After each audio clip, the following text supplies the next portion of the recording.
Welcome back. కళ్ళ ముందే ఉన్నా కనిపించని సమస్య మహిళా వివక్షత.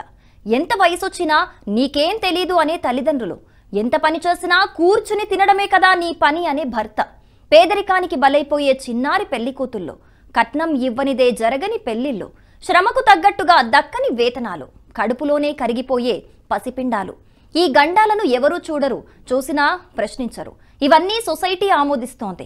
సమాజంలో ఇంత వెనుకబాటు గల ఆలోచనలు పాతుకుపోవటానికి కారణాలేంటి?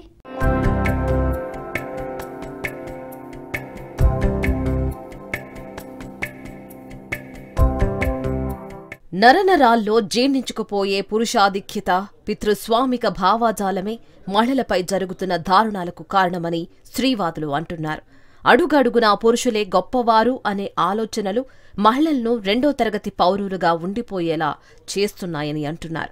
చిన్నప్పటి నుంచే పిల్లల్లో ఇలాంటి భావాలను పెంచుతారని, దీంతో అబ్బాయిల్లో మేము ఆధిక్యులమని, అమ్మాయిల్లో మేము తక్కువనే భావనలు నాటుకుపోతున్నాయని వాదిస్తున్నారు.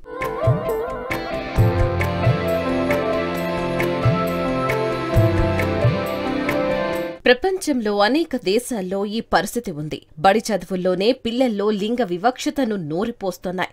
లింగ భేదాన్ని చూపించే విధంగా పాఠాలు, బొమ్మలను చిత్రించడం లింగ అసమానత్వాన్ని పెంచుతోందని ఒక పరిశోధనలో వెల్లడైంది.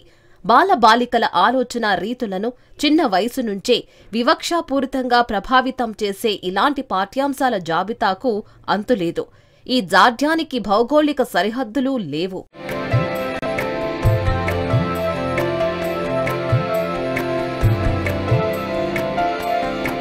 హైతీ దేశంలోని చిన్నపిల్లల పాఠ్యాంశంలో తల్లులు అన్నం వండుతారు, తండ్రులు ఆఫీసుల్లో పనిచేస్తారని ఉంది. ఇక పాకిస్తాన్లోని ఒక పాఠ్య పుస్తకంలో శక్తివంతమైన అధికారం గల రాజకీయవేత్తలందరినీ పురుషులుగానే చిత్రీకరించారు. టర్కీలో ఒక బాలుడు తాను డాక్టర్ కావాలని కలగంటున్నట్లు చిత్రీకరించిన పాఠ్యపుస్తకం బాలిక తాను భవిష్యత్తులో తెల్లగౌను ధరించి పెళ్లి కూతురుగా కలగంటున్నట్లు చూపుతోంది. మన దేశం రూపొందించిన పుస్తకాల్లో మహిళలను చూపే చిత్రాలు 6% మాత్రమే ఉన్నాయి. జార్జియాలో ఇది 7%గా ఉంది. ఇరాన్లో విద్యాశాఖ రూపొందించిన పుస్తకాల్లో 80% పాత్రలు పురుషులవే ఉంటాయి.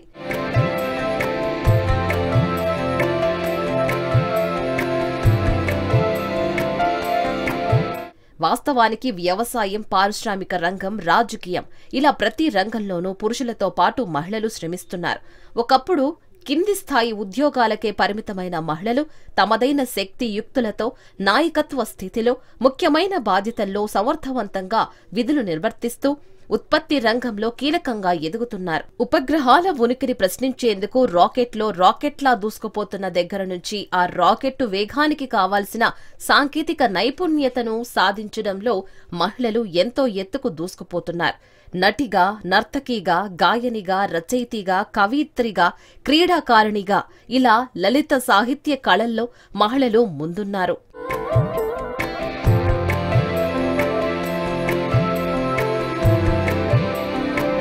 ఇలాంటి తరుణంలో మహిళలను వంట ఇంటికే పరిమితం చేసే పాఠాలు, శాస్త్రాల్లో మార్పు రావాలని ప్రతి ఒక్కరూ కోరుకుంటున్నారు. మహిళల కోసం పటిష్టమైన చట్టాలతో పాటు స్త్రీ పురుషుల సమానులు అనే ఆలోచనను పెంచినప్పుడే మహిళలకు సముచిత స్థానం దక్కుతుంది.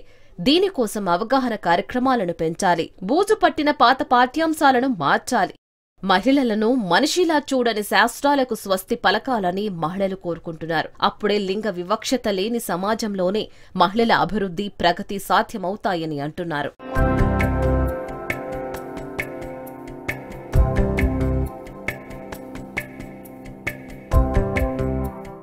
మెట్టుంటే ఎక్కి రావటం వేరు, మెట్టుని నిర్మించుకొని ఎక్కి రావటం వేరు. ప్రపంచంలో మహిళల పరిస్థితి అచ్చం ఇదే. ప్రతిదీ ప్రశ్నించి పోరాడి సాధించుకున్నదే తప్ప వారికంటూ కట్టబెట్టింది ఏమీ లేదు. శ్రమించే తమను గుర్తించేందుకు పోరాటం, పని గంటలు తగ్గించమని పోరాటం.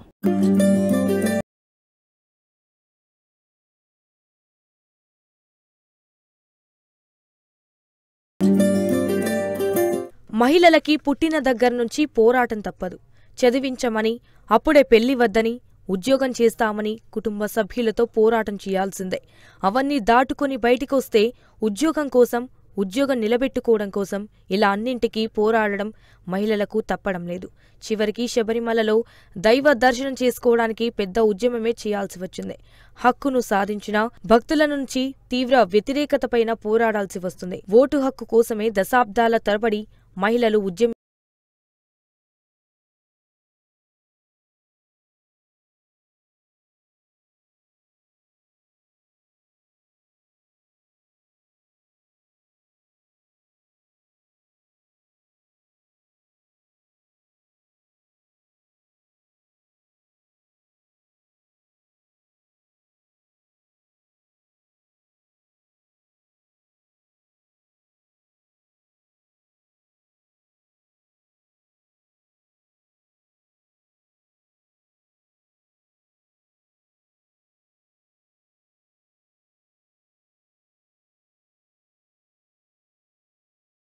మగవాళ్ల నుంచి ఎదురవుతున్న లైంగిక దాడులకు వ్యతిరేకంగా మీటూ అంటూ ఉవ్వెత్తున ఎగిసి ఉద్యమం ప్రపంచవ్యాప్తంగా ప్రకంపనలు సృష్టించింది. దానిపై మగవాళ్లందరూ ఎదురుదాడికి దిగారు. అయినా వెనక్కి తగ్గకుండా నిలబడి చూపించి తెగువను బాధిత మహిళలు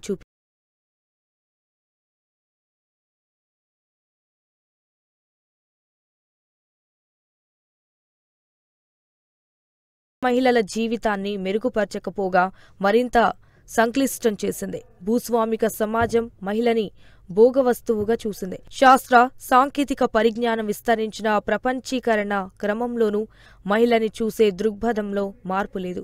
సరళీకృత ఆర్థిక విధానాల నేపథ్యంలో మహిళ, ఆమె శరీరం అమ్మకపు సరుకులుగా పరిణమించాయి. మతం, మార్కెట్ కలగలసి స్త్రీని విలాస వస్తువు స్థితికి దిగజారుస్తున్నాయి. ఇలాంటి నేపథ్యంలో మహిళలకు పోరాడడం ఒక అనివార్యమవుతుంది. ఆ పోరాట స్ఫూర్తినే మార్చి 8వ తేదీన వచ్చే అంతర్జాతీయ మహిళా దినోత్సవం మహిళలకు అందిస్తుంది.